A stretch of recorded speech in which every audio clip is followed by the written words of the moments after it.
Teoría del funcionalismo. La teoría funcionalista propone que las sociedades suponen de mecanismos propios, capaces de regular los conflictos y las irregularidades, así como las normas que determinan el código de conducta de los individuos.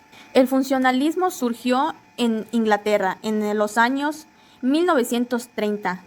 Las ciencias sociales como una corriente teórica. Teoría del capital humano. Reconoce que para la explicación de ciertos fenómenos macroeconómicos, como por ejemplo el crecimiento de ingreso nacional, es necesario incluir, además de los factores capital y trabajo, un tercer factor que considera el conjunto de habilidades y capacidades de los trabajadores. Contribuye a elevar y conservar la productividad, la innovación y la empleabilidad de una persona o una comunidad.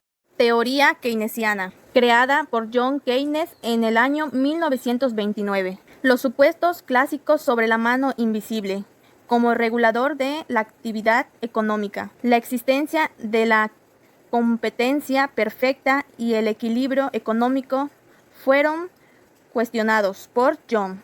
Se basa en la intervención del Estado defendiendo la política económica como la mejor herramienta para salir de una crisis económica. El objetivo de la ciencia económica es estudiar la asignación de recursos. Teoría desarrollista. El modelo desarrollista avalaba el impulso de las políticas sociales, al igual que permitió enfrentar los problemas sociales. El modelo desarrollista se guió por la teoría económica de la Comisión Económica para América Latina, CEPAL. El objetivo es lograr una industrialización que condujera a la autosustentación económica. La teoría de la dependencia es una respuesta teórica elaborada entre los años 50 y 70. Consiste en un conjunto de teorías y modelos que trata de explicar las dificultades que cuentan algunos países para el despegue de lo económico. Teoría del sistema mundo. Busca analizar la formación y la evaluación. En los años 50, Raúl Federich hablaba de un centro y una periferia mundial. La perspectiva del sistema mundo, también conocida como economía, mundo, teoría, enfoque o aproximación analítica. El profesor de esta teoría es Immanuel Wallerstein. Al igual, tiene como fin la crítica del sistema internacional. La globalización es un proceso a nivel mundial que se vincula con la tecnología, lo político, social, cultural, que consiste de estos recursos y también tiene relaciones en los mercados sociales y acontecimientos en distintos países del mundo, e independencia en las esferas de la vida. Las consecuencias negativas de la globalización es un problema de manera mundial, pues la economía incrementa un peso multinacional en perjuicio de grandes y pequeñas empresas. La política genera la inestabilidad en algunas áreas mundiales, donde se imponen gobiernos extremistas. Los sociales difunden problemas como el SIDA y sobre todo la delincuencia internacional. Las consecuencias positivas en la economía aumenta la posibilidad del comercio y negocio para las empresas. En la política busca colaborar o difundir las libertades, los derechos de las mujeres y la democracia. Las sociales incrementa el nivel de vida y el empleo. Lo cultural difunde la ciencia, la tecnología y la cultura. El Programa de Promoción de la Reforma Educativa en América Latina y el Caribe, PREAL, tiene por objeto de contribuir al mejoramiento de la calidad y equidad de la educación mediante la promoción de debates informados sobre temas políticos, educacional y reforma educativa.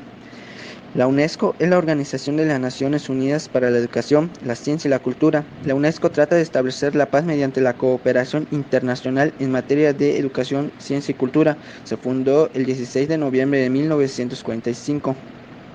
La Organización Iberoamericana para la Educación, la Ciencia y la Cultura, OIE, nació en 1949. Es un organismo internacional de carácter gubernamental para la cooperación entre los países iberoamericanos en el campo de la educación, la ciencia, la tecnología y la cultura, y en el contexto del desarrollo integral, la democracia y la integración regional. La Organización de la Cooperación y el Desarrollo Económico, OCDE, es un organismo de cooperación internacional compuesto por 38 estados cuyo objetivo es coordinar sus políticas económicas y sociales. La OCDE fue creada en 1961 y su sede central se encuentra en París.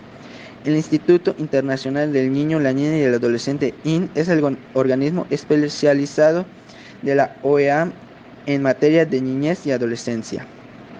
El Instituto Latinoamericano de la Comunicación Educativa, ILCE, es un organismo internacional con autonomía de gestión, con personalidad o personería jurídica y patrimonio propio al servicio de la autonomía de América Latina y el Caribe, que aquellos campos que les son propios del instituto. Fue creado en 1956 bajo un convenio entre la UNESCO y el Gobierno de México. La Organización Mundial para la Educación Preescolar, OMEP, es la organización global no gubernamental y sin fines de lucro más antigua y grande, comprometida con los derechos humanos, con foco en la educación de la primera infancia, y se fundó en 1948 en Praga. El Banco Mundial, BM, fue creado en el año de 1944 y es una organización que depende de las Naciones Unidas, creada el año anterior.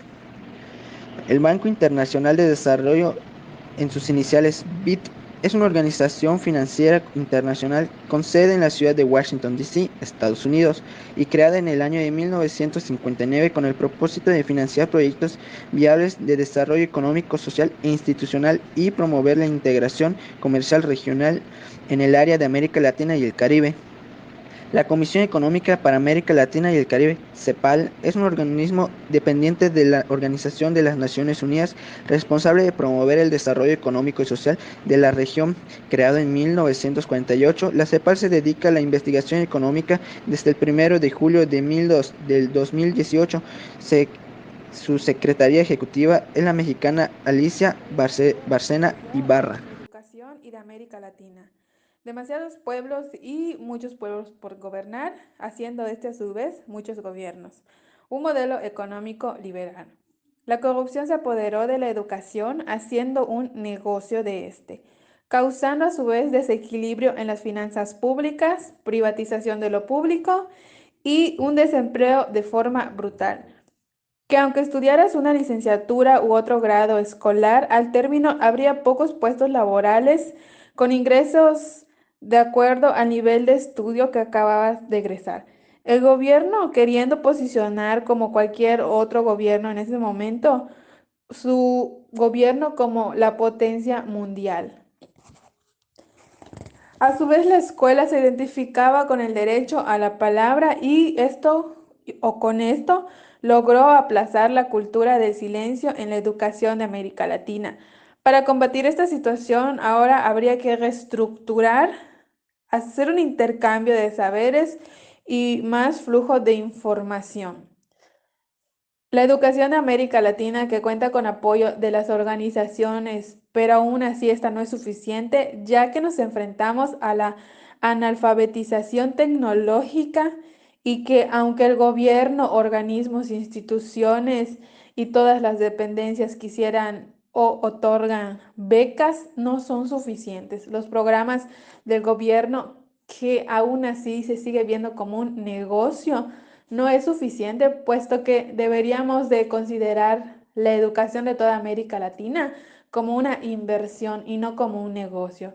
Siendo esta considerada un negocio, tu propósito sería obtener más ingresos en vez de querer tener toda la situación que conllevaría a una buena educación, a una buena formación, a un nivel educativo de calidad.